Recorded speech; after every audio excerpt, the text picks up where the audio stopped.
Hello, everyone, and welcome back to another chapter of Experiencer Interviews. And today we've got another lovely soul coming to us from across the pond. Her name's Hilary Porter. Hilary doesn't need much of an introduction. She's been quite active within the UFO community for a number of years.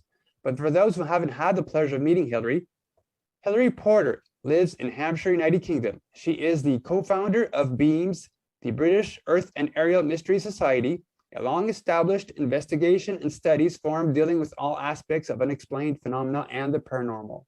Since her childhood, she has experienced numerous abduction-type experiences and had some major UFO sightings. From the mid-60s onwards, she has been a researcher of UFOs and related subjects, which has taken her down a fascinating path. For several years, she's contributed a collection of articles to well-known periodicals such as Alien Encounters, Witness, and also had material appear under various pseudonyms in books such as Nick Redfern's Cosmic Crashes and Covert Agenda. She also appeared on live TV's The Y-Files program.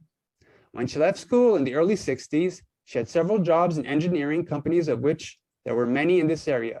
Then she saw an advertisement in her local paper for engineers needed at what was then the site of Elliott Automation, Frimley in Surrey. She was successful at the interview and got a job in the microcircuitry laboratory. She knew this was where the future in electronics was heading and wanted to be a part of it. In time, they were taken over by Marconi. From the very second this took place, nothing was ever the same again. The work changed to very hush-hush stuff, everything in duplicate and on strictly to no basis. It was at this time that the strange things started to happen within the company. Reports of hexagonal craft were coming in from witnesses who not only lived near the site, but from the general area as well. Because of her artistic skills, she was asked by the chief of Draughtsman if she could consider an apprenticeship as a draftswoman. She jumped at the chance and became one of only a handful of women working in a very male-dominated environment. This work took her all over the company to many laboratories and offices, even to the outside firms from time to time. All employees had to sign the Official Secrets Act, and it's only now she can give the readers some insights as to what it was like to work in this environment. Hilary is also the author of the book, The Diaries and Recollections of an Alien Abductee, which can be purchased on Amazon. So Hilary, thank you so much for coming on. Thank you. It's lovely to see you and to say hi to everybody. That was great. Let's start. So yeah, you've been really active within the field, and you've got an amazing story. I've read your book twice, and it took a lot of notes. Hopefully we can get into much of it, but if we need to ever do like a part 2 down the road, we could like finish halfway. No worries. So when did your story start? Well, it began in babyhood when I was first born.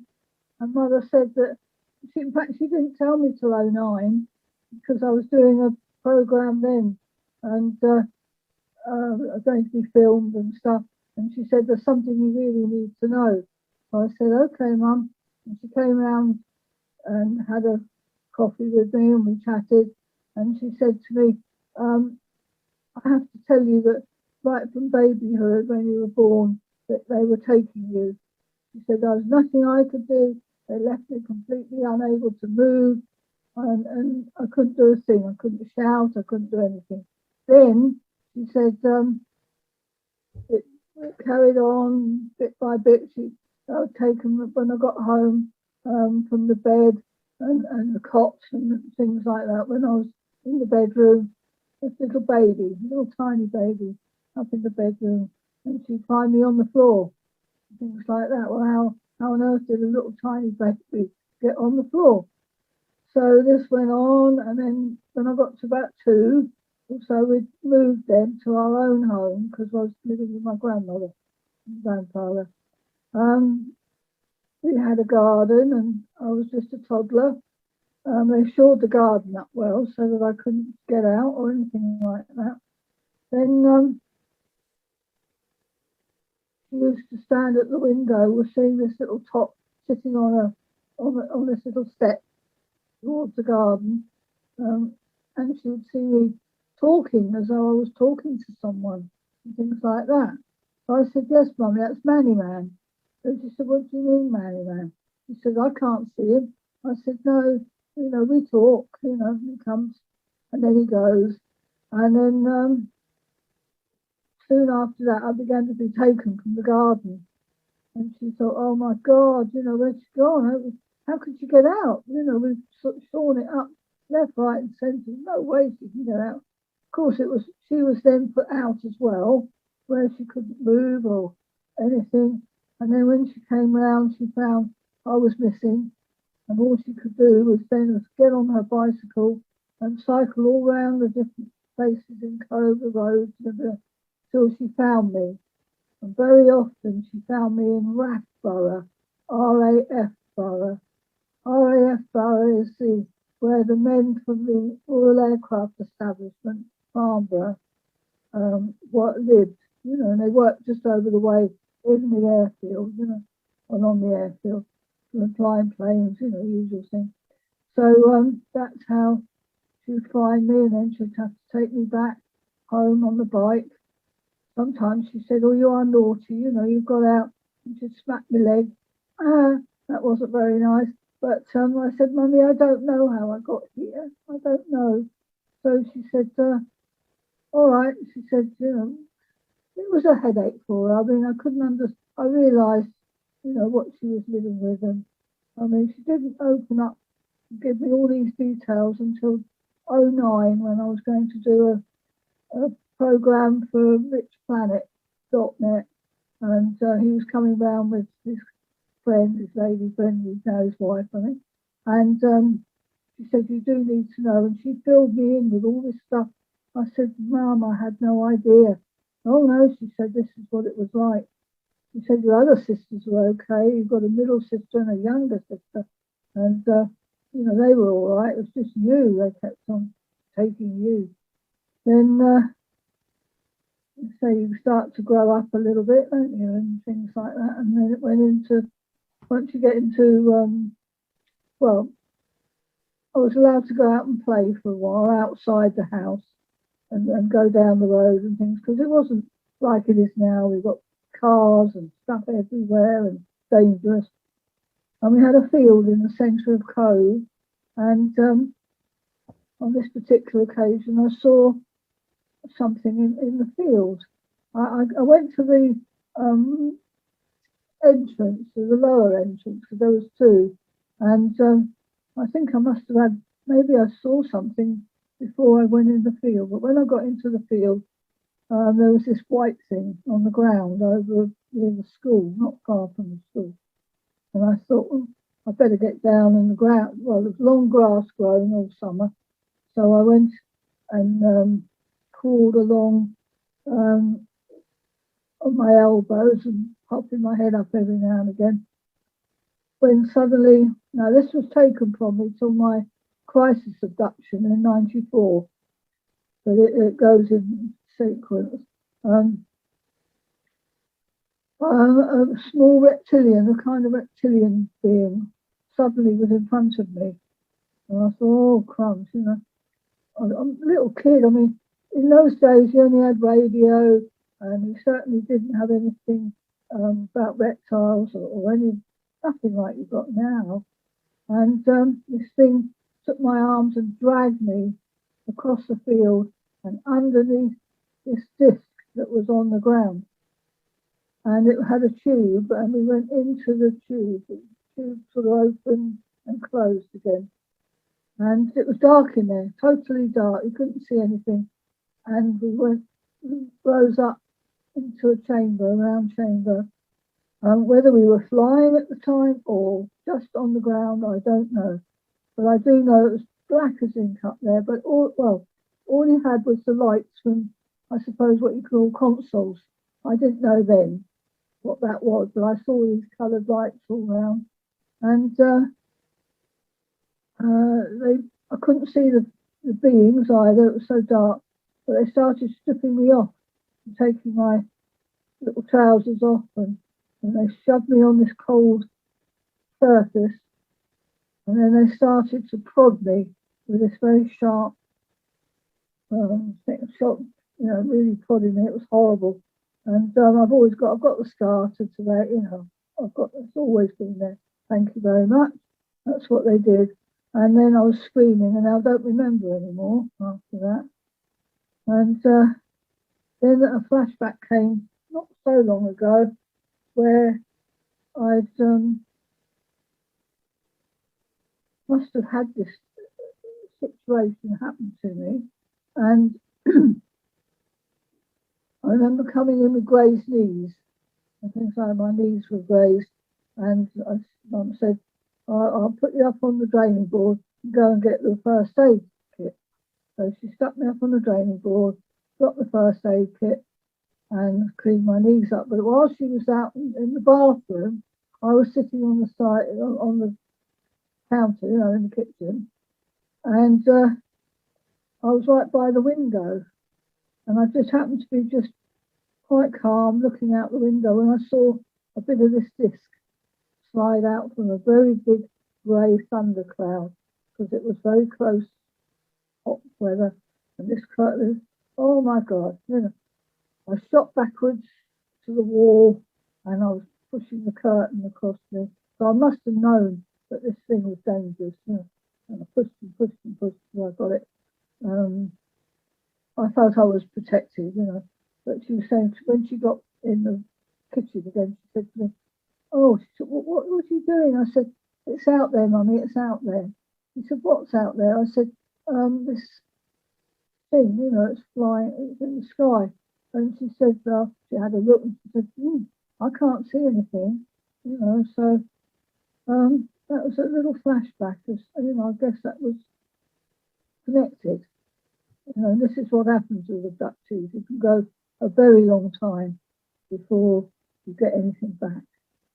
You know, but other times you can remember some things, and that's why I've drawn and done all the artwork and everything from the memories that I have got.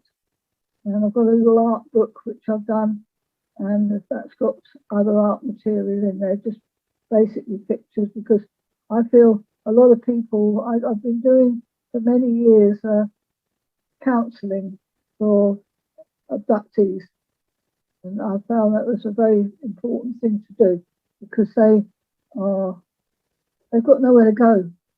Here, it's not like you've got David Jacobs like in America, or you know, when you used to have Bud Hopkins and Davy Mack and all that.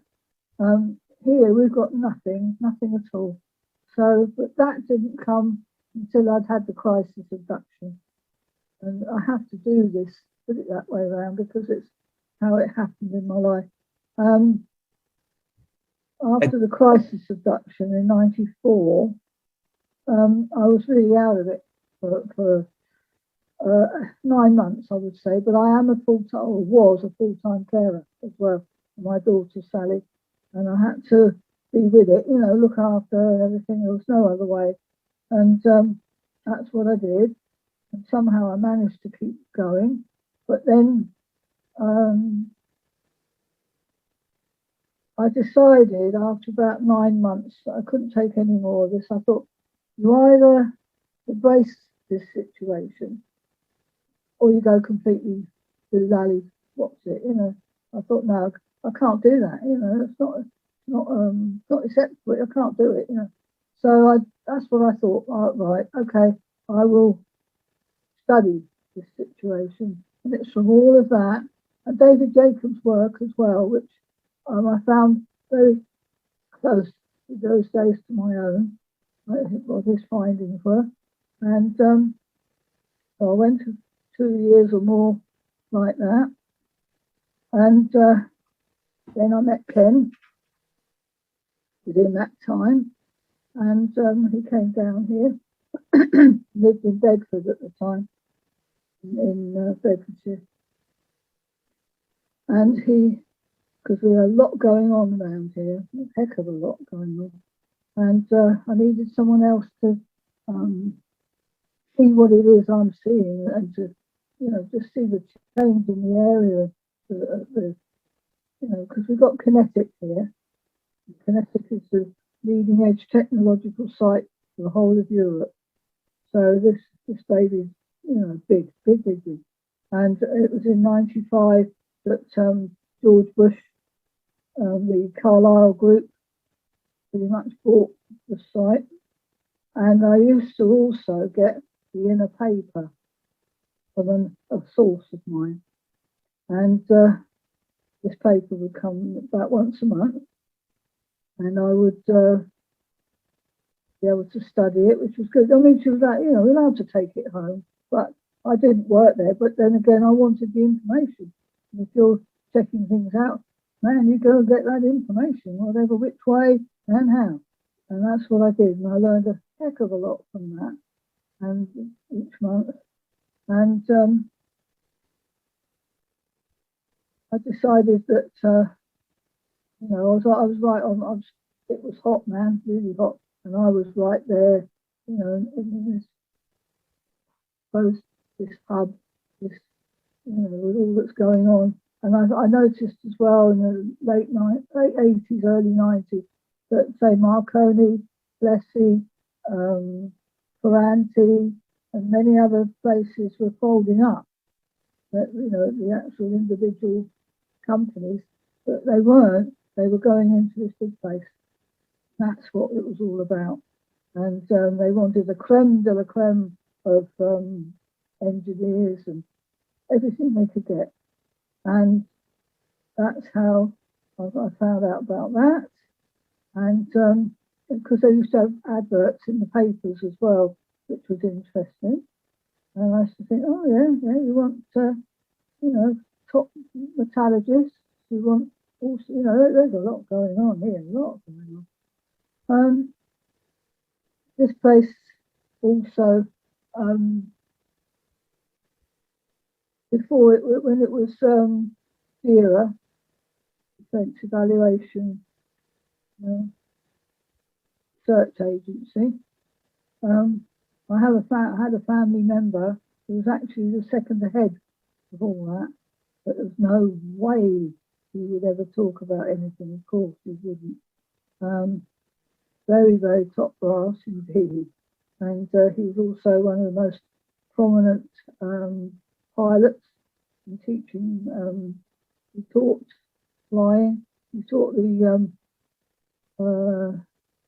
Boyles and all the different people up there how to fly and everything. He was right there. So that was really interesting. They took me flying a couple of times, which I had a fall, it was brilliant. Not many people have flown off that airfield back then. I mean, it's now a posh airport with private jets and everything. And you've got the government saying, oh, you've got to look after the environment, you've got to do this, you've got to do that, you've got to do that. Rubbish. They're flying those things in and out all day, every day. Pollution, what? Oh, come on. This is a crazy place, man. Really. And it was also the name for it, because you've got Area 51, Dreamland, and here is Area 52, Magic Kingdom. And that's their inner name. And one day when I went flying with him, my uncle, we came in the main entrance this time, and we had to go into security, and I had to get a little badge made and everything. We went in security, and he said, just stand here, please. So I stood where they wanted me to stand, and the little camera on the wall went like that to me, click, click, and then without a second, but really short time, I had a badge, so I could go into the company with him over the airfield to have a fly. And I said, my goodness, knowing I knew what it was called, and I said, cool, I said, it's magic. I said, that was. Oh, he said, it's all magic in here, my dear. All magic. I thought, yeah, yeah, I know, man, I know it's magic, but couldn't. But I'd infiltrated and I got in there.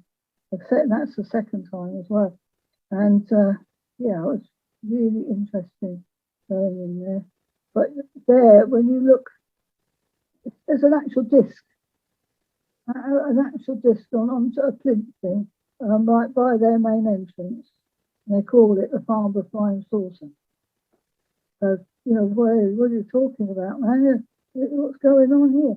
And then with my research from the time when I was taken at 5 years old, in that disc here, I found out in 2002, all those years later, that the airmen did a program, two of them especially, Flight Lieutenant Hubbard and another guy that was working with, and nearly all the airmen stood together on this one.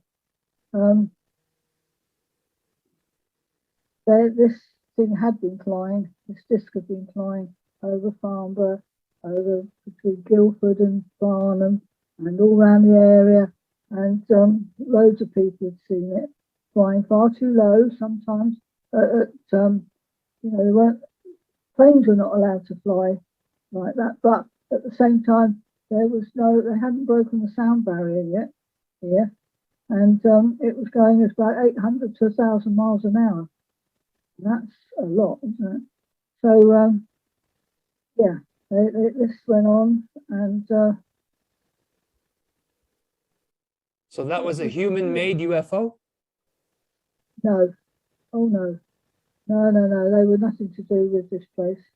I don't think so at all, no, because they hadn't even broken the sound barrier. So how could they do that? 800 to 1,000 miles an hour yet? We know because we lived here and we used to have the booms while they were perfecting this boom, boom all over the blinking place.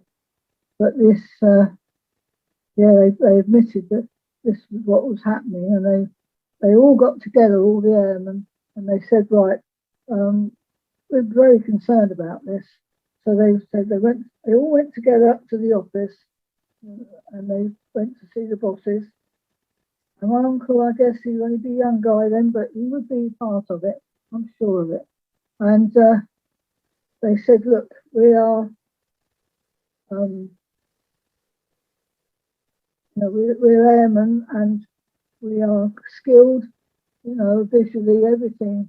If we don't know what we're looking at, then, who does? This is going on, and it's here and around. Well, the bosses said, well, did you know that we get at least 30 sightings a year here? And they said, no, we didn't. They said, oh, yeah, we get quite a lot of sightings. Wow, I thought, right. So they said, well, if you want, would you like to start the Farnborough Flying Saucer group, something like that.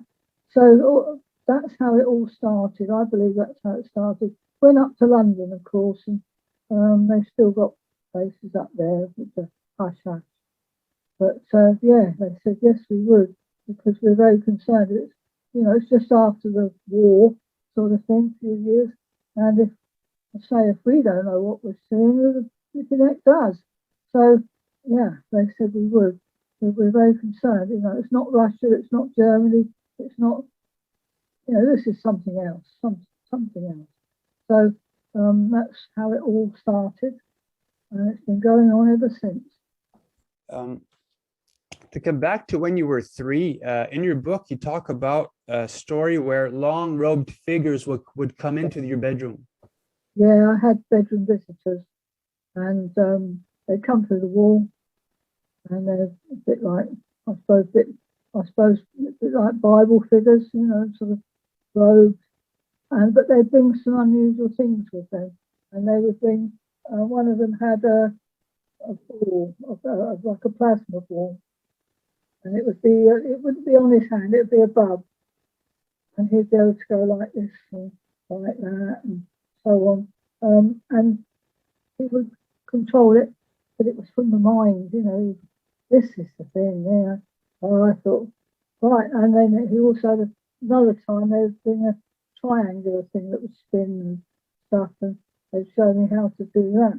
So I also feel I was being taken and going up into the craft, and like a kiddie's play school kind of thing.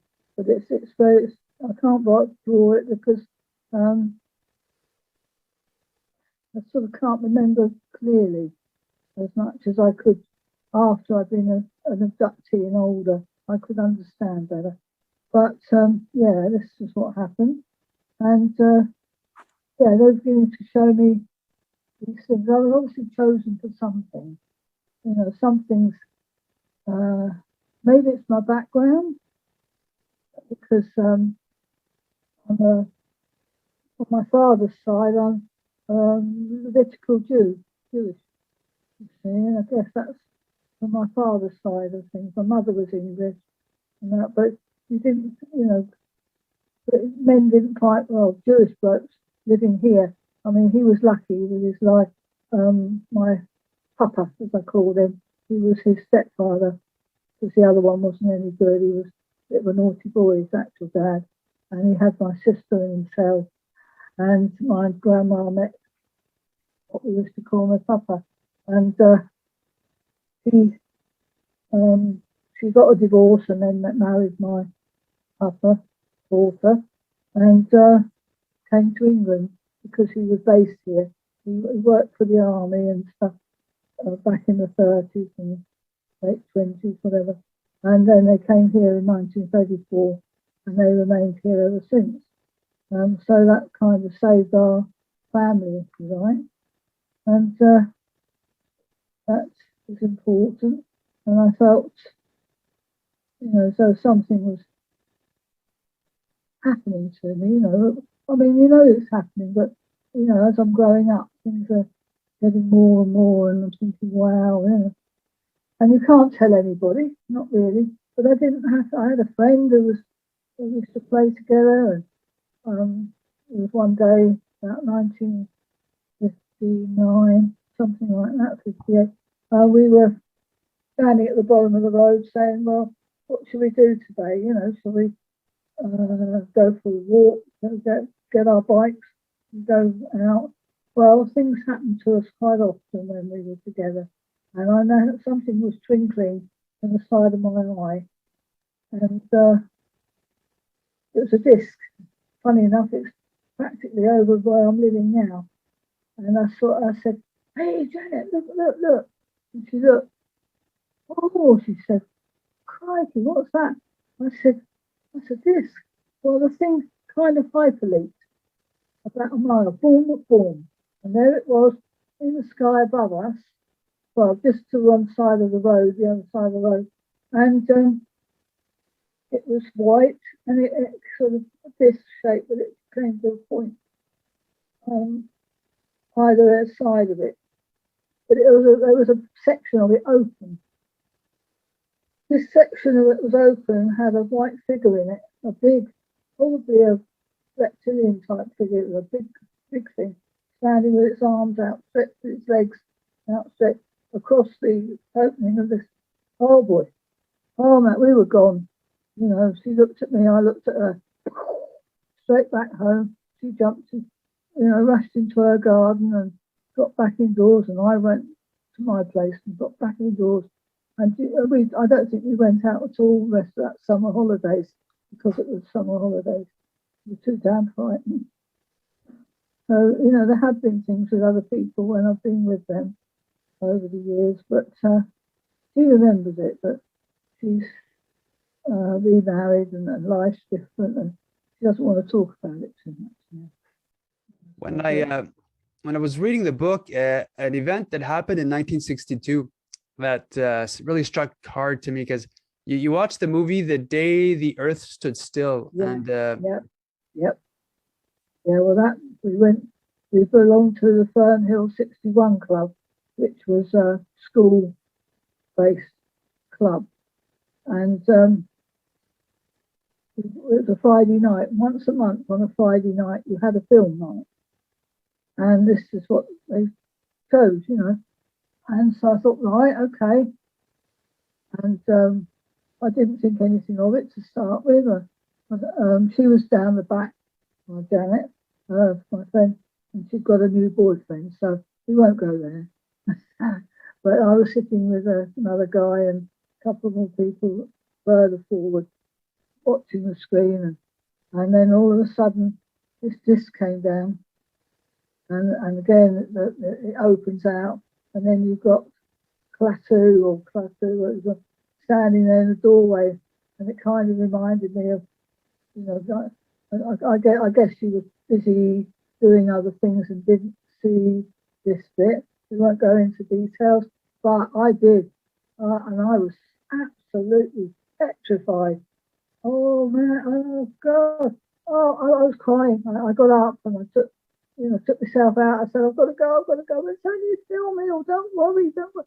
No, I've got to go, I've got to go. And I ran all the way home, absolutely all the way home. I don't know what my parents thought. I came bounding in the door, and they thought, oh, blimey, she's back already. No peace and quiet tonight. And but I couldn't tell them anything. I just said, oh, I just didn't like the film, so come home. So yeah, that was really scary. Yeah, it brought it all back. That was one of the most frightening things at that time I ever went through. Yeah. But when you came back home, something happened. A white man appeared. Now, yes, later in the year 1962, when we had the Cuban crisis, I guess everybody, America, of course, because, you were tied up with this, and here in Britain, watching America and Russia and all this stuff going on. And yeah, we all went to bed not thinking, are we going to get up in the morning? Because quite honestly, we didn't know. It was really scary. Then all of a sudden, I was in my bed, in the bedroom, my little room, and suddenly the whole place lit up. The room completely lit up. Brilliant white. And I knew I wasn't sleeping or anything, because I could see, if I looked like that, I could see the curtain and the lights, the street lamp outside, just a little bit. There he was, Jesus, Lord Jesus, with his fingers like that. And standing at the bottom of the bed, and he said, do not fear me, for I haven't come to harm you or anything like that. So I thought, no, that's okay, I know who you are, so you go to Sunday school and all that sort of thing like kids do. Then he was suddenly at the side of my bed, and he took those two fingers, well, he spoke in scriptures quite a lot, and I couldn't remember everything, so I was young, And then he said, I'll never leave you nor forsake you. I'll be with you for all time. And he took those two fingers and put them on my forehead here. And it felt like between the icebox and an electric shock kind of feeling. Very powerful. And then he stood up and he said, I will never leave you. I'll never forsake you. I'll be with you to the end of the world all the time. So I didn't say that, I was just amazed, absolutely amazed. Then he went back to the bottom of the bed, and then he disappeared, just like gone. And the room was now dark again, and I felt all the tension, all the stress that had been building up over the weeks, with this thing going on, just leave me. And for the first time, I just slept all night. When I woke up in the morning, I remembered it, I remembered everything. And I had to go to work because, I had a job and I had to go to it. And later in the day, I thought, I want to tell somebody, but who do I tell? I can't tell my mum and dad, and I can't just anybody. I can't do it. So I thought my nan lives with us. My nan took me to church when I was only 5, 6 years old, and I thought it'd be her. So I told her about it. She said, I think you've been a very lucky girl. She said, it's obviously something very special, about what's going on. So I said, thanks, Nan. She said, I'll never tell anyone. So did he, you said that he looked like a bit like a typical Nordic, perhaps alien, or? Well, not really, I wouldn't say Nordic. I do know what they look like, but having seen them on board craft and that, he just just like you see it very much in depicted in Bibles Okay. and that sort of thing. You know. I guess I get a feeling he's glowing. He's glowing from head to foot. Absolutely glowing. It's just amazing. And yeah, I knew who it was. The reason why I wanted to get into this, Yeah. in 2015, I used to date an English bird. We were supposed to get married. We met at Walmart's. Everything was prophesized by a medium that we'd meet up, and she changed my life. She turned out to be an abductee from Britain, and we dated. My phone was tapped for an entire year. Eventually, I worked in the mining industry. The mining industry went downhill, and so lack of money and exploration. And eventually, because of that, I couldn't support her in a sense that for the customs, because to bring her over from the UK. And eventually, I had to sell my house. I moved in with my dad, and like she went back home. And 6 months later, we had to break up. So a lot of things went downhill for me, and because of her, the second night she was at my house, we called in a craft over my house. Yeah. Just above the house. A week later, I was able, at my dad's place in the woods, I called in the same craft an hour in. It flew over my dad's house, or just over the trees. My mom and dad saw it. And so maybe like a year later, around this was in 2015, on New Year's Eve. I was at my dad's place taking care of the dog. He was out because my mom died like a few months before that. So everything went downhill. I do a C5, nothing happens. I go inside, I sage the house, and eventually I go to sleep. So now we're in New Year's Day of 2016. During the night, I get a powerful electric shock to the head. Yeah. I wake up in a jolt thinking somebody's in the bedroom. So I start kicking in the air. I see, I don't have my glasses on. It's in the woods where it's dark. I don't see anything. There's no lights from outside. So then I realize nobody's there. I turn around and look at the clock right beside me. It's 1:11 a.m. Right. So I got the message like, okay, you called, we came, and because I would get a lot of taps on the body. They'd wake me up at night just to say, hey, we came. Sometimes they'd wake me up twice during the same night. So I had a lot of stuff up until, because in 2016 in January, I had an open heart surgery. So I had a lot of sort of visitation up to that, because I was thinking of suicide and stuff like that. So I had a lot of stuff happen with UFOs and star people up to that event. So I guess I was able to cope with my eventual open heart surgery, because it's really traumatic. Yes, of course it is. So when I was reading your electric shock to the head, not many people that I researched had that. So I really had to share that with you. Yeah, it's really interesting. Yeah, that's very interesting. In 1964, you were on a date, and after I think leaving the cinema, you saw a 20-foot long cigar-shaped UFO. I think we saw three, all in a matter of 20 minutes, half an hour top. Yeah, we're walking back to Hawley Lane, where we live. That's my ex. He's still around. I saw him today, actually. And we were coming home and just talking about the film. I think we'd been to see, what was it?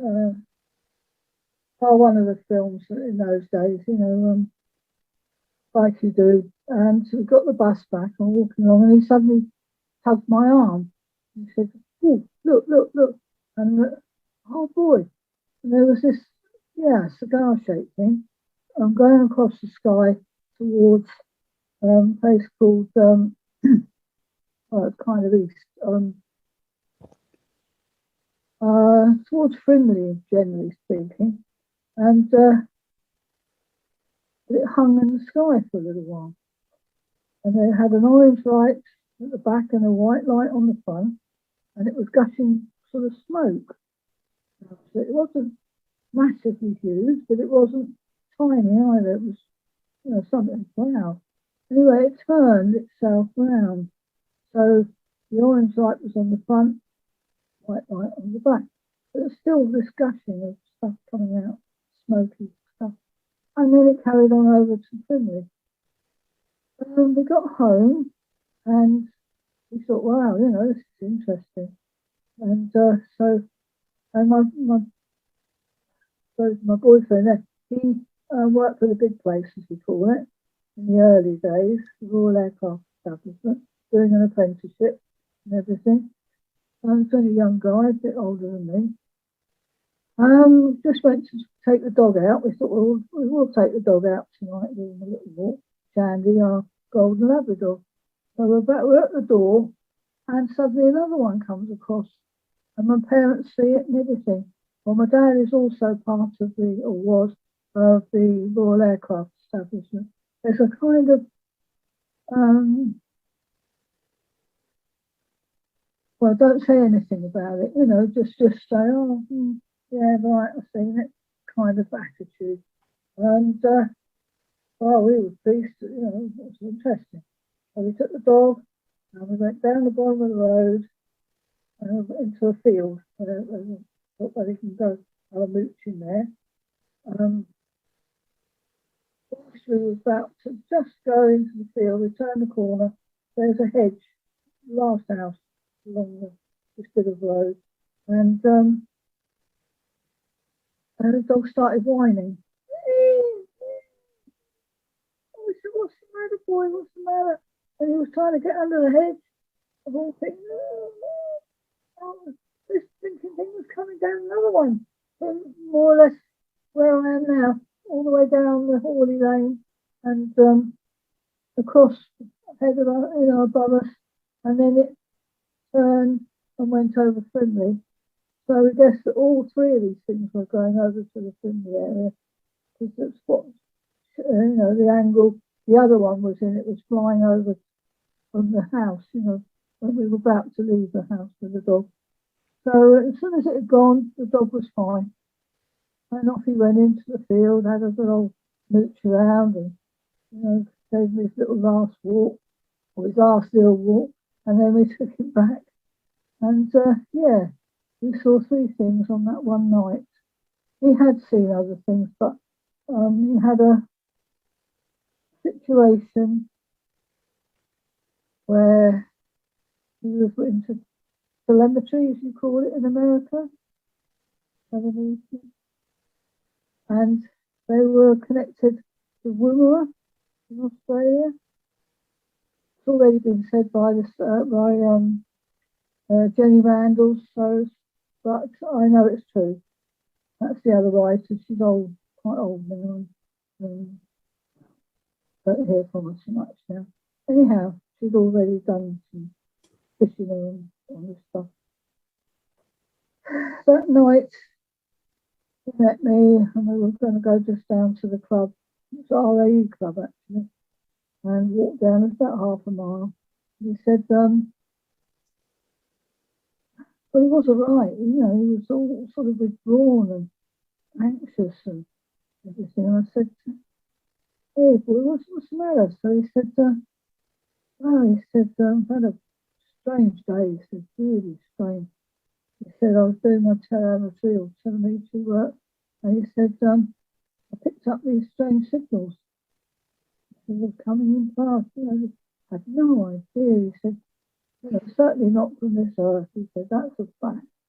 And then he said, we came to find out that because we were connected to Woomera, and then they got back to them and said, we've had to stop or abort the rockets that they were going to send off, because in those days in the RAE they made Black Arrow and Blue Streak and things like that. It's all documented. It's nothing, I'm not saying anything I don't already know. Anyway, apparently a disc came down and two beings came out in white suits, and they walked right where the rocket is, where it was on the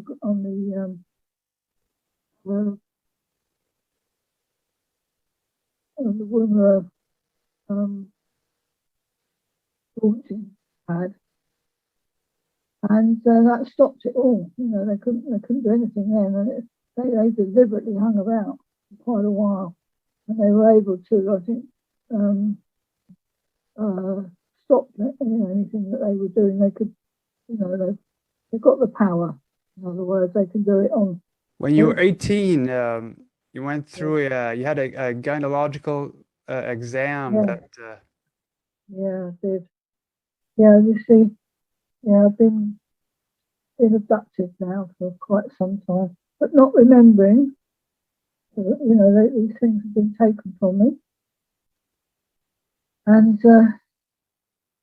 but I had problems. I used to have ovary pains, and you know, we talk much more openly today than we did, didn't we, back then?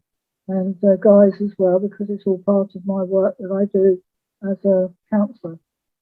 You know, and I talk to guys about personal things as well, because yeah, that's what they're doing. And I used to get these dreadful pains, and I knew that something was really wrong. And the nurse at a company I worked for said, "Want you to go to a gynecologist. You really do need to get checked out." Well, Mum wouldn't come with me. No one would come with me, and I was scared out of my box. But oh boy, oh, I couldn't do it any other way but by train. I had to walk for nearly a mile to the station, get on the train to Aldershot, which is about 6 miles away, and then get a bus and take me to Farnham Hospital.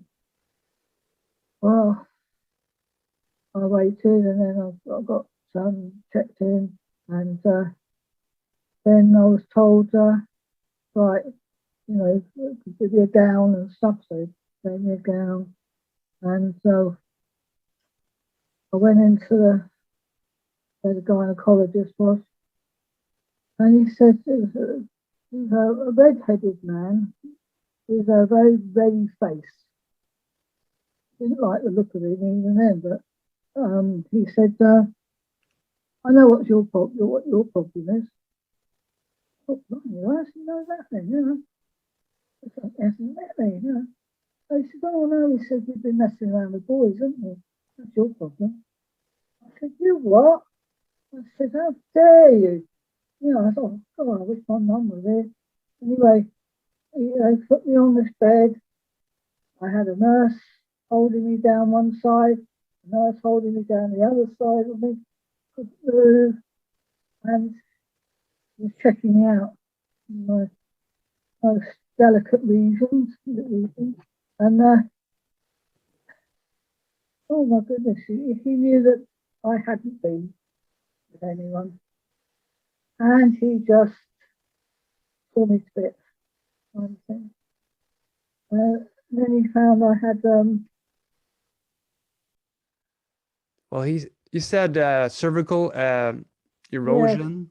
erosion. That's right. Yeah. And oh, he said, "We'll sort that out." Oh, God. What? Anyway, he burnt me, you know, in the cervix. Oh, God, it's so painful. Oh, this was so much that afternoon. And then they said, "Right, we're finished now. You can get up and you can go home." Well, I felt absolute rubbish, you know. Oh, I got up and, well, just staggered to the little changing room, got changed. How I got to the bus stop, I'll never know, or got home, I'll just never know. The bus pulled away rather sharply, and I fell backwards into one of the seats, really screamed of agony. Then I got home, but I fell in the front door. I was white as a sheet. My nan was with us, and Nan said, "Oh my God." And she got hold of me and steadied me and everything. And then Mum poked her head round the kitchen door, and she said, "Oh dear," she said, "you're not too good." "No, I'm not." I said, "I've got to go to bed." "Oh, I just got to go to bed." And somehow I staggered up the stairs, went to my room. I said, I can't move. I'm in agony. And then I explained gradually over the hours what had happened to me and everything. Yeah, that was awful. And he put me on the pill for 6 months. He said that should sort things out. Well, I ballooned out about 1.5 stone as well. And then he, that was it. I still got pains, actually. Because you see, when you're an abductee, they are taking you, and they're taking the eggs that you produce every month. And that's what they want. And, they don't care what it does to you, as long as they get what they want. And that's how it was. And, I lived with that for a lot of years. A lot of years. Now, you were talking about a really pretty cool aspect when you were explaining about the Greys. You talked about a Russian doll multiverse theory. See? The regarding the spirit body, you talked about. Well, you're taken molecularly. That's how they do it. This is when they say that an abductee says I was taken through a window or through a wall or something. When they come, they take you molecularly. They take your whole molecular structure, and you go with them. You're in their domain, as it were, and they know what they're doing. They know how to do it, and they do. They take you. Then you go back to your more being yourself. Being the person you are on board their ship. Or there is times when it's almost out of body kind of experience as well. And whatever happens to your out of body body happens to your physical body as well. That's I was working on and have worked on. And yeah, that's pretty close to what they do to you. Yeah. Yeah, I found that amazing that if an alien would do a surgery on your spirit body, there'd be a manifestation of that area that was been worked on your physical body. Yes, it is. There is. Wow. Yeah, it is. Because you're all part of the one thing. And it's just crazy, but it is true. And, people beginning to see that now, you just could not work out. That's why you don't see people flying out of the window or through the wall or anything like that, because you're going molecularly. Basically, what you've done. Let me see. Let's get into some of the really good stuff. Okay. One time you had to go to a Farnham hospital because I think you just gave birth. Well, no, I did give birth there. I did. And Sally was born 11 weeks early, but they didn't actually do anything to me as such. I mean, that's another story, which I've written about, because Sally was 11 weeks early. And this is the trouble with abductees, women especially. If they've made babies out of your eggs and all that kind of thing, but when it comes to you having a child, that's not necessarily the case. So you are at a disadvantage, very much so. You probably will never have children as such either, because of what they've done to you. But about 1972, 1972, I'd had Sally. She was now getting on. She wasn't quite a year old, 10 months old. When she was born, they gave me what they call an episiotomy, because she's very, very delicate and very tiny. She was 14 inches long when she was born, and 29 weeks. They stitched me up. They cut me, you see, and then they stitched me up. They got to get on with that. But they did it all wrong, didn't they? It all went wrong, and I was in agony for 10 months. Then it came towards the end of the year, and they said, you can come into the hospital and have this rectified, sorted out.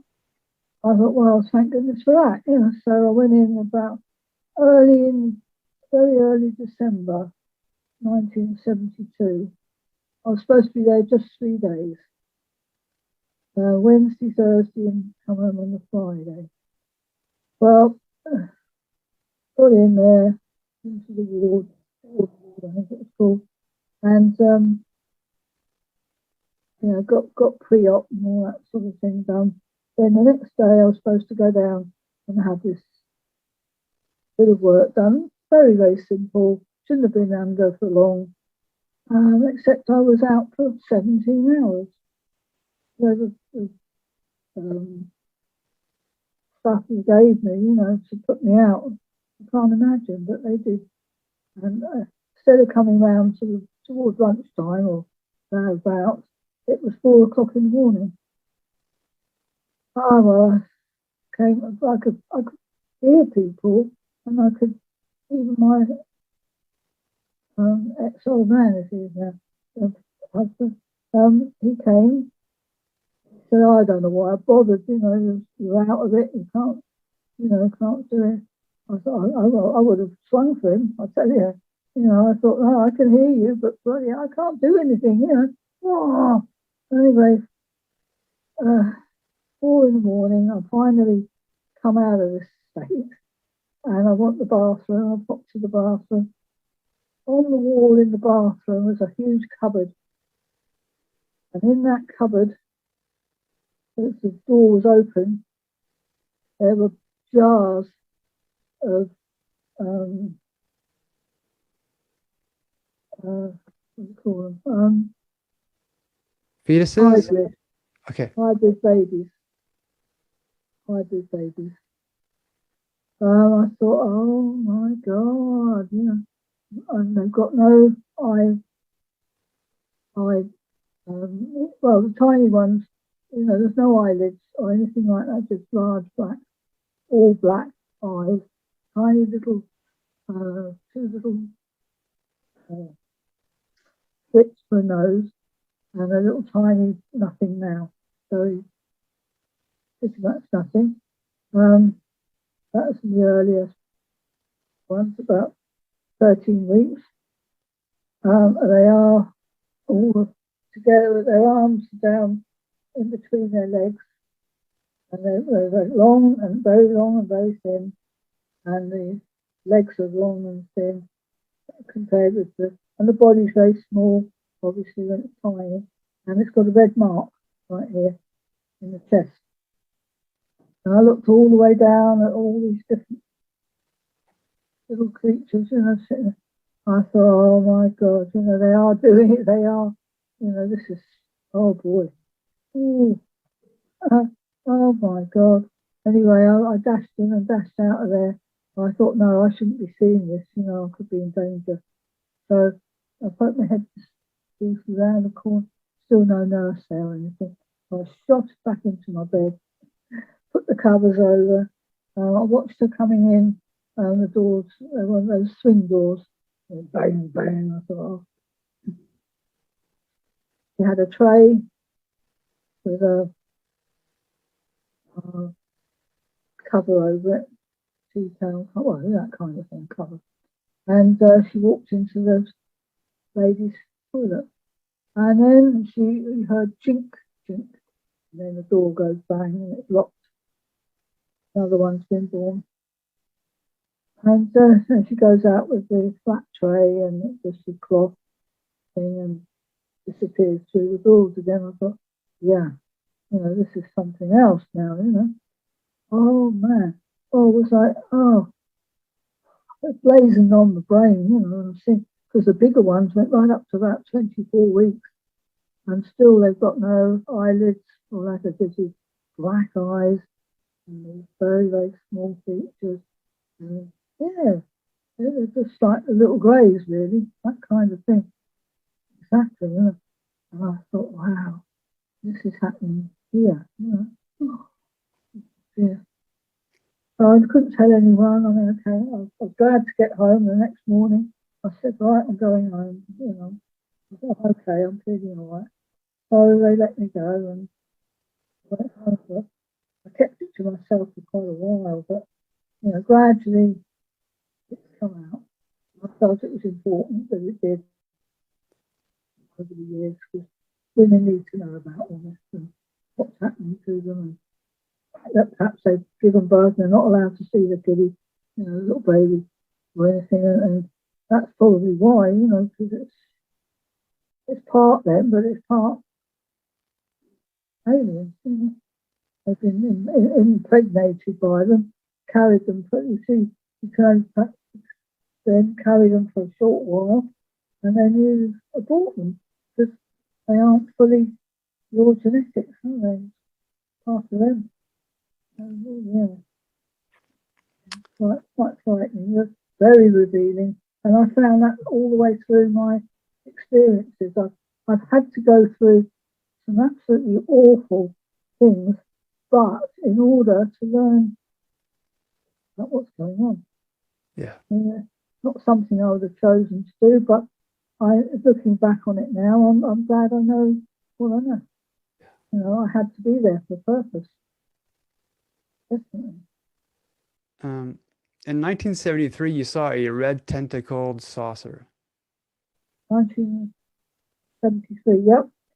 Yeah, that was a night. There were warm summer evenings, and I lived in a flat at the time, not far from where I am here. Sally was just a baby. Robert was in bed asleep or whatever.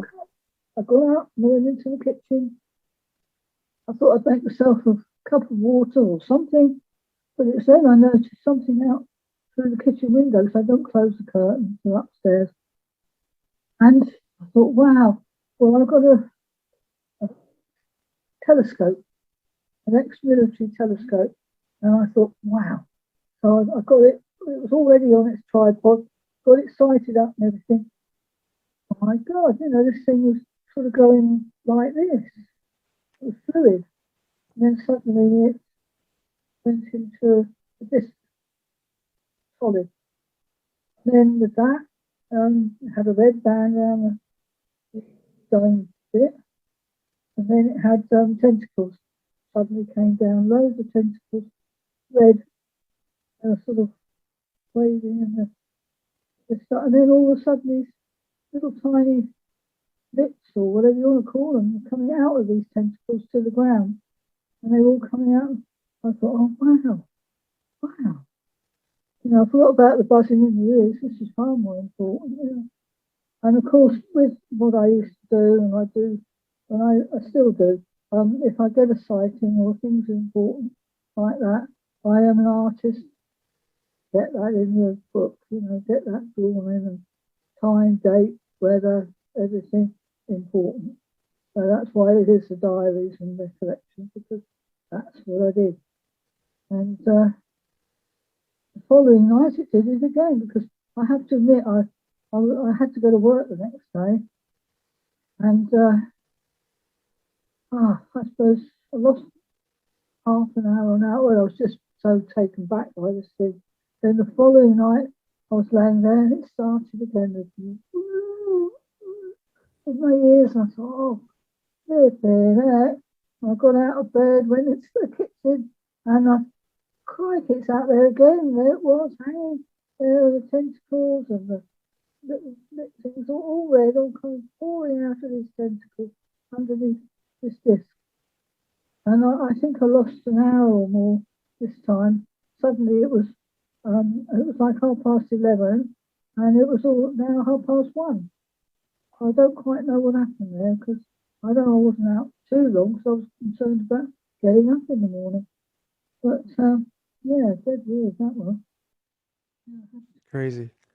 Yeah. Now you think you've witnessed what was possibly a crash retrieval simulation in 75. Yeah, 1977, and Rob, then been my husband for a few years. It'd been a very hot July day, and he came home and we had evening meal, and then he said, "Do you want to go for a ride tonight? Take Sal with us." I said, "Yeah, great idea." So we jumped in the motor, and he said, I think I'll go the back way and we'll get over towards Fleet. He said, and there's some nice pubs there, and we'll go and have a come up beer, you know. I said, yeah, great idea. So that's what we were planning to do. We went through not Lindley, yeah, the manor, big manor house up there, yeah, Lindley Manor. And we went through the grounds and everything seemed normal. So we got to the other side of the grounds. Then the soldier with his hand up, stop, stop, stop. And we could see army buses behind him coming in, at least 3 at that point, and soldiers jumping out, fully armed, you know, combat gear, and they were whizzing off all around the woods, disappearing, you know, into the trees and everything. So we had to turn round. So as we were turning round, on the one side, well, the side we could see, there was like a burn mark on the ground, quite large, circular burn mark. And I said to Rob, I said, here, can you see that? He said, oh, yeah. He said, well, what's been going on? I said, oh, I don't know, but I don't, you know, it doesn't feel right. So perhaps they're doing maneuvers, you know, something like that. We went back the way we came, and as we got down round the bend of the road and round, suddenly about a 10-foot ground, the ground went up about 10 feet, and then down and into mainly ferns and things like that. There was no trees in this little area. And I said, wow, can you see that? And he looked, he's driving. And I said, can you see those beings in white, really, really thin, you know, standing there, all looking the same way as the soldiers gaining ground, you know. He said, yeah, I can. I can. What's going on? I said, I don't know. You had to drive. So they started running down into this clearing. When they got down into the clearing, they vanished right there in front of us. Oh boy. I said, did you see that? He said, yeah, I saw them coming down. Where have they gone? I said, well, they've vanished. Now, okay, so you talked about seeing those two men running away from these army personnel. Now, do you think that they were like humans acting as aliens? No, far too thin. Far too thin. No, we're not made that thin. They were in a white suits again with helmets on, but they were really skinny, really, really thin. You know, like matchstick men. Okay. You know, they were different. In 1979, you met what I call a man in black. He seemed to have like flawless baby skin. What happened? Yeah, well, that was the Mib, called him Mib, man in black. And it was a cold January day, 16th of January, freezing cold. I went to get Sally from her bus, which they wouldn't bring her up the hill when she was tiny, but they would do it when she was older. Crazy, man, crazy. So I walked down with a pushchair as well and a warm blanket. And as I was going down the hill, suddenly everything went quiet, absolutely still and quiet. I thought, wow, you know, what's going on here? This is weird. Nobody was coming. I've got a school nearby, you see. Nobody was coming home from school. Parents weren't going anywhere. And there was not another person or another thing living. That's what it felt like. Couldn't see the window. Some of the lights were on in the houses, but there wasn't any movement. There was nothing. And I thought, oh, I don't like this. This feels weird. I carried on down a little bit further when a man or something came round the corner with a big gate. He walked with a big gate this way, that way. And he had a long, dark, black, dark grey coat. He had a trilby hat, and he had trousers and boots all in one. Don't ask me how they, haven't a clue how that works, but that's what he had, and they were very heavy. Seemed to be very heavy boots. Donk. And he had white chiseled hair just under his ears, completely brilliant white. And he stopped near the garages, and I thought, oh God, now what? Anyhow, I spoke to him telepathically, and I said, I hope you're not wanting to harm me, because I've not done anything wrong. I've got to get my little girl off the bus and to school, and I don't wish you any. I know you're a spaceman. I said, sure, okay, I accept that. But I said, will you please, not make me have any problems, because I'm really petrified. He took the trilby hat and he went like Three Musketeers. He took it off round and then put the hat back on to say, it's okay, come through. So I went on through. As I went right, towards him, I looked up into his face, and he had baby skin, like baby skin. There's no, for a man in his 60s or whatever, he had no blemishes, nothing. Very, well, it didn't look right, it didn't look normal, And I thought, no, you are something else, And the eyes, there's no pupils, just pale blue, round eyes. And the whites of the eyes were also brilliant white, like the hair. But I thought, well, whatever. So I said, thank you.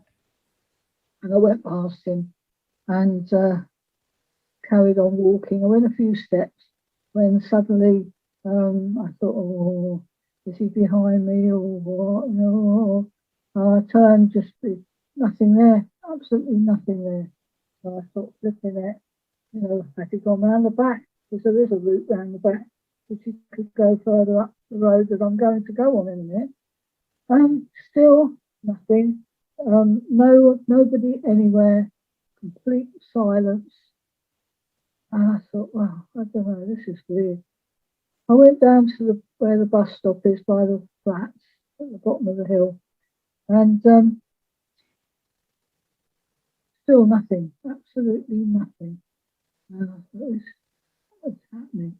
Then suddenly, it was like a click, and everything went back to normal. There were cars coming up and down the road, going to the school, and there was parents walking along with kiddies, bikes cycling along, kids on bikes, and so on. And in the distance was Sally's coach or bus. So I thought, oh, thank God, it was weird, and I knew it wasn't normal. So I said, I got Sally out of the bus, and I wrapped her in a blanket in her little pushchair. And she was about 7 at the time, but I could get her home then before she got too cold. I never got up that hill so fast in all my life. I shot up that hill, shot in the front path into the house, opened the door, locked everything, and I ran around the house, make sure everything was locked, because oh God, what I've just been through. I was then looking very carefully from the side angle of the window just to see if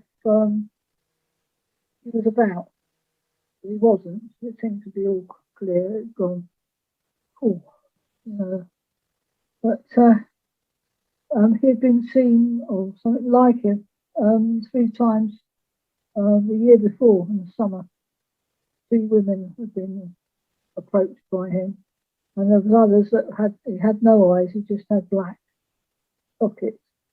And there was one guy his wife came home from shopping, ran home, crying her eyes out, and that was in North Camp, which is not far from the big place, as we call it.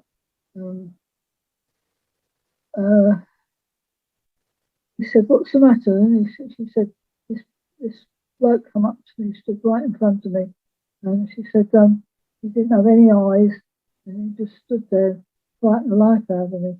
Right, he said, I'm going to go and get this guy, what's he playing at?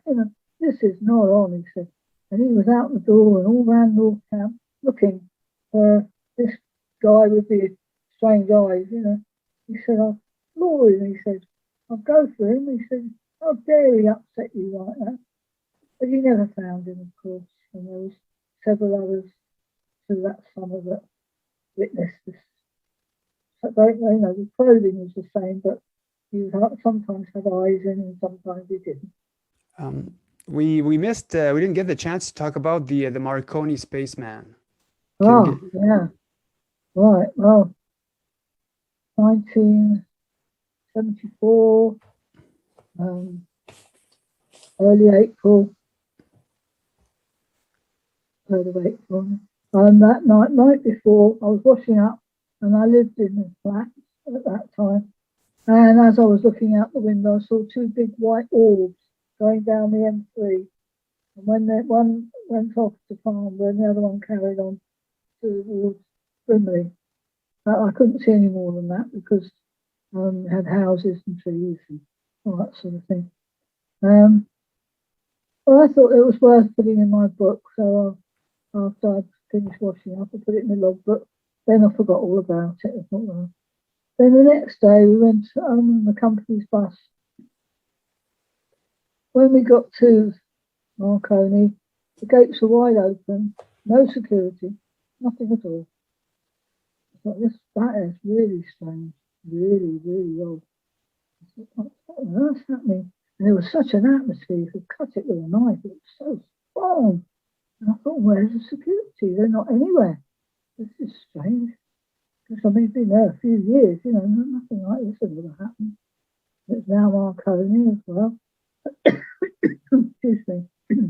Well, we got dropped off in the central car park and we went our different ways, to where we were. I noticed a big black limo outside the personnel house. The whole house was a little one, but that's where personnel was in the company. And I thought, oh, yeah, it looks like something's happened, You don't get these big limos, for nothing. So I thought, yeah, something has happened, no doubt. Well, when I went through the car park, the next car park, which goes up the stage, because I worked in this other section of the company. I went through the old house because you could go through the corridors and then down into your drawing office. As I opened the door to go to the old house, there was a chain across the stairs, the bottom of the stairs, and it said strictly no admittance beyond this point. Oh, I thought, something really has happened, Oh, I don't like the look of this. So anyway, I've got to be careful because I had mentioned UFOs and then once or twice I was told to zip it, don't ever say anything, So but no, keep quiet. Just go and check it out for yourself. So what I did, I had luckily a drawing coming in at 9 o'clock, and I'd have to go over to security. I thought that gives me a bit of chance to have a quick look around, And so I went, phone rang, and drawing there, and there was one of the security guards. So I went back the way I came, and I took that in again, what was going on. Then when I went down into the car park, I have to go across then to the security hut, across the big main car park. Now there's another couple of limos next to this other one in the car park, in the personnel section. I thought, what's going on? That is so rare. Something really big has happened. I know it. And I was going up towards the steps to go into the security hut, and the door was open. There's smoke coming out. They were having ciggies and things, and I could hear their voices saying, "Well, if you think I'm going to do the graveyard shift, you're joking, man. I'm never going to do that again. They can't pay me enough. Couldn't pay any of us enough to do something like that." So they said, "No, we agree, we agree." And I thought, "Oh, something has happened overnight." Anyway, I went clink clonk up the steps, and of course it all goes quiet. I said, "Just come to get my drawing." They said, "Oh yes, it's here," and they gave it to me and said nothing, just carried on as per normal. And down the steps came across the car park. I thought, I know what I'll do. You see, I had to be at this place, and I had to put up with nearly a year of sheer hell, really, because I went back to work for a while to get some more skills, because I wanted to be able to do some sort of work like this long term. Well, I went up the main entrance, and as I went up the steps of the main entrance, I then went up the next flight of steps as well. Then I went to an engineer's section at the top of the stairs, runs along the top of this building. The good thing was I could go anywhere I liked, because I was a central services electronics engineer draftsman, so nobody would take any notice of me. And you've got a roll under my arm, and good, yeah, great. It's my way of, so as I'm walking along, I get out the two doors at the top, and there's a whole section not there anymore. The prototype section, all the men and all the work, it's gone. So it never was there. I thought, oh my God, what the heck happened? Well, nobody took any notice. They all got on with what they were doing. So I quickly tiptoed down the side of the passageway and turned to go round sort of like an L shape. There again was the strictly no admittance beyond this point, put across the passageway, so you couldn't go any further. Of course, there on the other side of the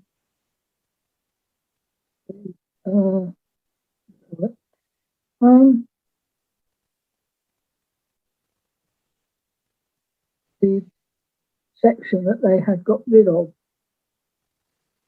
suddenly it wasn't there anymore, prototype, was the top secret section. Top secret section had glass windows round it,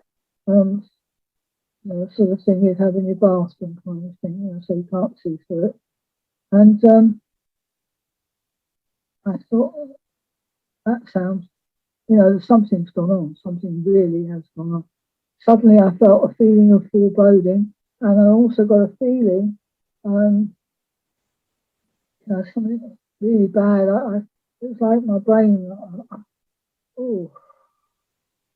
something, it was frightening, it was really bad. And I thought, I mustn't be here, this is really dangerous. So I tiptoed back out of there, round and into the back of the factory, down the steps at the back, and past the gents and the ladies, and back down onto the ground floor. And then I walked quite casually through with my drawing, back to my drawing office. And then that began, you knew something really important had happened. A few weeks later, that's about 3 weeks or so, we start getting these rumours, stupid rumours, some of them. Well, that's what happened. And then the first rumour said, oh, we had to take everybody out of that section upstairs because there's electrical fault up there in the wiring. I thought, oh yeah, come on. And so with that, people thought, oh yeah, it's possible, yeah, okay. and that sort of shut people up for a little while. Then, about another 3 weeks or so after that, another rumour went round that it was now the roof. The roof was not right. Something was going wrong with the roof, and it was letting water. It was dangerous, and that they needed to get roofing construction people in to do the roof. They thought, well, make up your mind, guys. What are you doing here? Anyway, it was nothing like that at all. But that's what it went on, and it rattled on for a good few more weeks. Then suddenly, I think the security guards themselves had enough, and they said, they knew that we knew things weren't normal, and they said, we had a break in, we had something happen, and the bloke who was doing the graveyard shift with his dog, the German Shepherd dog, saw some strange lights, saw something moving around in the top secret section while he was walking. Because if you go in the department I went in, you could look over a bit and you could see through the windows and to the next section a bit. And something caught his eye, so off he went with the dog, and he went to the top secret section. Well, as he was walking closer, where I'd been, more or less, this blue light was flicking about all over the place. I thought, what the heck's going on? So he opened the door and found there was a grey alien with a light strapped to its head, rifling through all our top secret stuff. Bearing in mind we didn't have computers quite like you've got now, this sort of thing. I mean, ticker tape type thing, but nothing like we've got now. And so that things were, there were drawings and that sort of thing, top secret. And yeah, he was rifling through. Well, whatever happened to the guy, I mean, he probably flipped completely, and never saw him again. That day, more to this, never saw him again. They'd taken him off somewhere. They had a job, to keep this down all the time. Then just before I left there, because I was going to leave about the end of May, early June, it was a nice warm sunny day, and I took a book and my sandwiches and a drink, and I sat down, wanted to get a bit of sunshine, and I sat quite happily on the bench just outside the office that I worked in. But I never thought about it because the boss's office was just up in the house, just not quite close to me, really. I'm reading away, and suddenly ring, ring, ring, ring. Oh, looked up. Oh, it's the boss's phone. And he had all the windows open, you see, because it was hot. He's saying, "Yes, mate. Yeah, I know. Yeah, I know." He said, "But what can we do?" He said, "Because if they can get in here, they can, with all the security we've got, they can get in anywhere." He said, this is, very worrying. Anyway, I thought, yep, not on the chocolate. And I knew I had to get out of there in case he came to the window and saw me. So I grabbed all my stuff and shot through underneath the passageway and into another place, another location. So yeah, that was something that really happened. Do you know why they were there? Were they after something? Wow. Yeah, well, you see, we're very advanced even then. And it could have been that the advancement was coming from them. We don't know, but so it was a need to know basis when you work there. And, I reckon,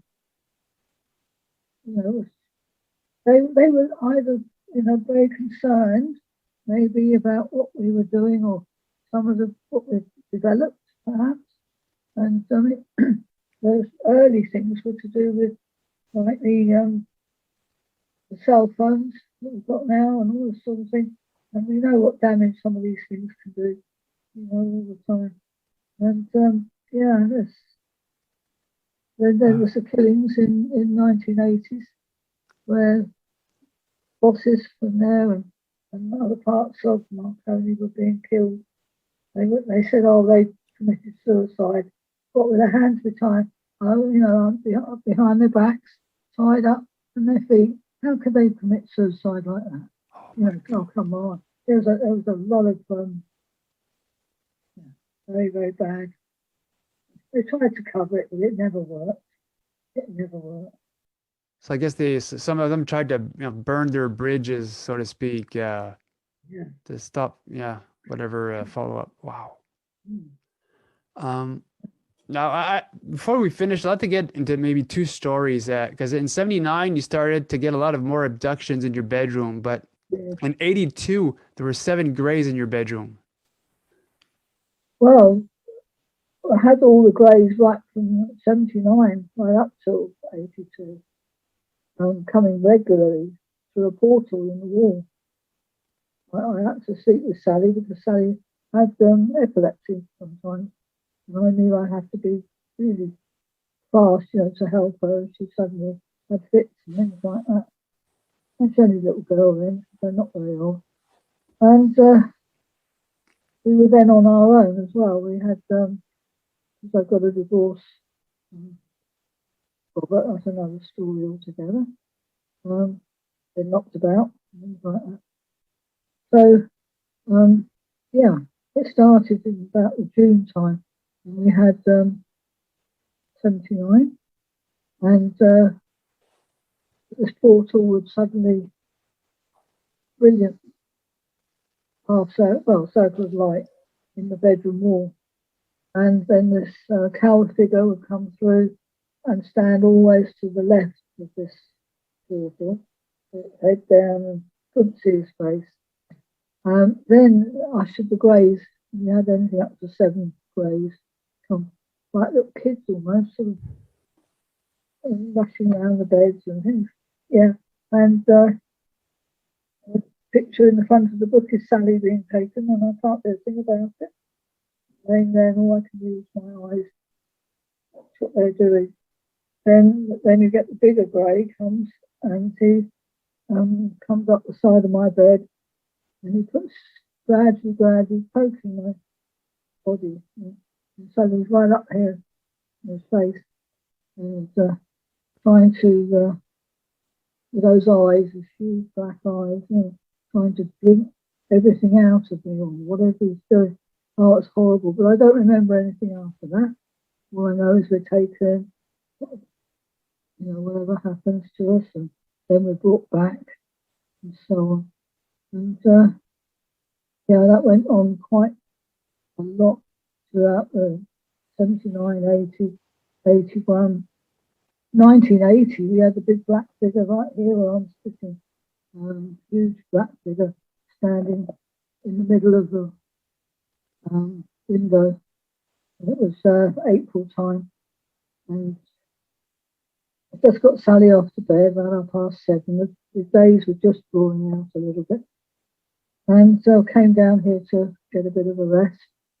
When I come in the room, and and there's this huge black figure standing with helmet and everything on, all black. Can't see through the helmet even in the daylight. It's still daylight, and I thought, well, this is something that doesn't happen every day, girl. Don't panic. Don't take everything in that you can, because this is very rare. I thought I was pretty brave, and I thought, and he stood there, he put his hand up like that to me, and I thought I'd do the same. So I think, so that was, okay, let's make contact in that sense. I'm not sure how much longer he stood right up by the window, but then he didn't walk, he glided. And he glided about 5 feet back to the wall, because I've got a garden, a tiered garden, because I live right on top of the hill here. And he was there, just there like that. And then he went straight to the steps. We've got garden steps at the edge of the garden. And he was on the step. Oh boy, was he big. I mean, he was 7 foot then at the window. And now he was 8 foot. Oh, yeah, he was big. And you couldn't see my neighbour's greenhouse or shed. It was so big. and all of a sudden, it's gone. So do you have any closing comments you might want to share with everyone? Well, with everything that's going on today, and I happen to know from a lot of research, the reptilians are real, and with what they're doing with the jabs and all that sort of thing. A lot of it's been taking place here, over on Surrey Heath at the laboratories over there. It's what you don't see are the animals and things, and they've been up, doing stuff for years and years and years, and they know a lot's going on, but it is coming from up there. Oh, A lot of stuff is coming on. Absolutely, I've been watching it. Ken's seen it too.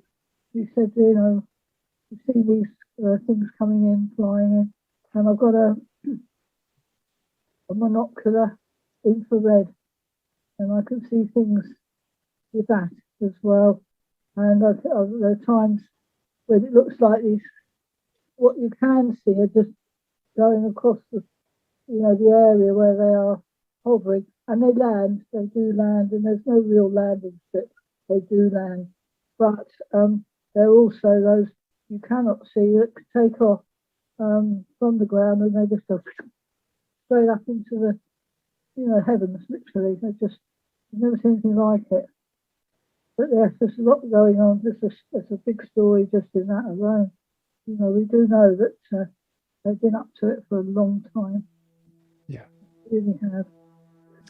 Right. Well, I hope you've got some good meats there.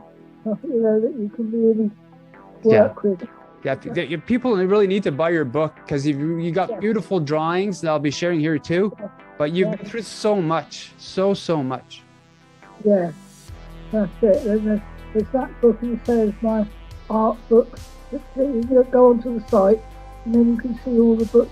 There's me being taken when I was 3, being taken by the Greys. The front cover is there. You can see it.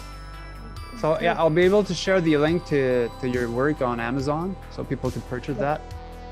Yeah. And so to those who had the pleasure of watching, hope you enjoyed today's show.